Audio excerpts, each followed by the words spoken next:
a recent video, and this came after Israel signed the Abraham Accords with UAE and Bahrain. So Ah, after I see. this, yeah, so after this, Norman Finkelstein pretty much said that the Palestinian cause is dead. That comes to my last question.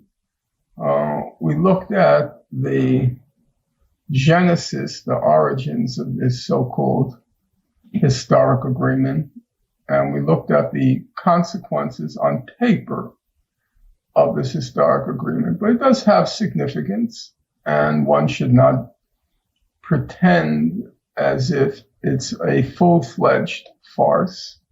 There are substantive, I wouldn't call it results, I would call it substantive indications from this agreement. The main indication is the Palestine cause is dead. So this is why he says he's dead. It says that historically it it got a outsized amount of power given how significant and strategically that territory is and the natural resources that it has. Usually a cause like this, he said, would not garner as much attention as the Palestinian cause did. Okay, so this especially, he says, in the on the Arab streets. In the Arab streets, it was really a big main issue. He says, however, fast forward whatever 50 years later now, I mean this has been going on for a long time. There are bigger tragedies in the region, he says. He says arguably Syria and Yemen are worse than the Palestinian situation right now, I guess from a humanitarian point of view. So he said there are these other issues now which have really made this issue to not be as important. Therefore, now the Arab states can even be like, hey, we're not even going to pretend that we care about the Palestinian cause. We don't even have to do that. Our constituents are much less concerned now. Even if they talk about it, the pressure is not the same. We can say that, hey, we're helping out. We're talking about we're helping out Yemenis, we're helping out Syrians, we're helping out people in Libya, all these other Arabs that we're showing solidarity to. So he says that the Palestinian cause is dead essentially now, at least in the Arab world. Now I disagree with this a little bit. I will get into that, but I wanted to see what your reaction is. What do you think about that? Is the Palestinian cause quote unquote dead? To be honest, yeah, I largely agree with him. I think it's dead, and it's been dead for a while now. I think for the last decade at least. But I don't necessarily. I, I mean, I should read everything he writes because he may mentions it somewhere else. I think there are other processes that really led to this. I don't think the fact that there are other tragedies is not as important, uh, to be honest, because, for example, among the Arab population, Khuzestan, which is part of Iran, has always been a point of contention as well. That area, because it's populated by many Arabs, a lot of Arab people, especially in other countries, believe that those areas should become independent from Iran, or some of the islands, or there are areas, other disputed areas, right? So I don't think. Uh, and there has been a lot of tragedies, by the way, during the last 100 years in Middle East. It's not something new necessarily. So I don't necessarily think that was the cause of it, but I do think that it did exert an oversized influence for one reason or another. I think largely because it was, American empire in Middle East. I think was continued through Israel in some ways. You know, so I think that's why perhaps it was much more important in the view of the globe than, for example, Khuzestan or Bahrain or some other issue. Um, that's one aspect. That's one reason. Another reason was the fact that I think we have to remember before World War I, all of these Arab lands were one part of one entity, the Ottoman Empire.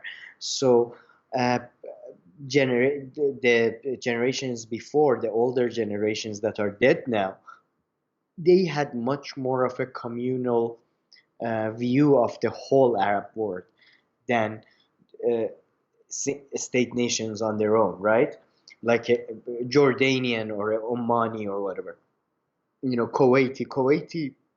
Kuwait used to be made fun of until 20 years ago as a oil field with a flag. Arabs used to make that joke, So these identities of these separate nations is only emerging now after 100 years as those generations are dying, and so it's natural that the new generations are not as they don't care as much about a land millions of miles away, that people who they never met.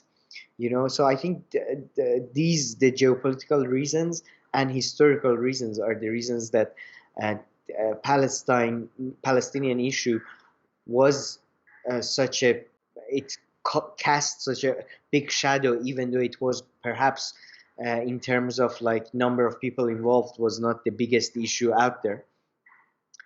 uh, and historical reason and geopolitical reasons are also why now it's falling out of focus somewhat as the Arab world is mending its relationship with Israel. It's focusing on new threats from within the Islamic world, Iran, Turkey, so I think these are the bigger issues, these are the bigger causes. But I definitely agree with him in the effects that it used to be a much bigger deal, perhaps oversized, influence, as he says. But now it's falling out of favor. I think it's dead, to be honest. I mean, I think you disagree slightly. I'm interested to know what is your take. Yeah, I'll get to the disagreement part right now, but I just wanted to clarify one thing is that yes, I think from his argument, he said that was one of the main issues. But pretty much, if you want to see his full argument about why the Palestinian cause is dead, the video is by the Gray Zone, and so you can find it in the description link. But I really like what you also said about the historical nature of all these Arab states being one, but of course now there's like, statehood process that just goes on and moves on, and then more nationalistic, new identities, everything being created. And I mean, the Palestinian cause goes 70 years back. I mean, it's very interesting how can't think of some other causes, that go this far back I mean, a lot of them have a lot of historical roots, but even when we're talking about Nagorno-Karabakh, for instance, a few weeks ago, it went back to the 90s, it went back to the Soviet Union, and then, I'm sure, of course, it always had a history, but, we kind of stopped talking about it, whereas this Yeah, one, no. But anyway, I would just say that it's not dead. It seems like in the international stage, when it comes to the Europeans especially. So if you're okay, I'll actually transition with this to whole two statehood. of course. So just last week, once again, the United Nations General Assembly committee endorsed by an overwhelming majority of draft resolution recognizing the right of the Palestinian people to self-determination, including the right to their independent state of Palestine based on the pre-1967 war borders. So 163 states voted in favor, including Canada. That was interesting and it was a surprise, as it typically votes alongside Israel in such resolutions. So only 5 states, Israel, US, Micronesia, Nauru, and the Marshall Islands, voted against the draft resolution, while Australia, Rwanda, and 8 others abstained. So once again, and then again today is the International Day of Solidarity with the Palestinian. Gutierrez put out a statement, and the statement is all about the fact that a negotiated two-state solution is still the only option for Palestine. So just to wrap up the previous conversation, you can say, well, in the international scene, it's still an issue in Europe. I would say younger people is still an issue now in Europe, in the UK also. I think they put like labels if a product comes from an illegal settlement. So it's definitely not that there, but I do agree with Finkelstein that in the Arab world at least it doesn't at all have that same level of importance. And also on the international stage, I think it might have lost some of its significance from even 10 years ago.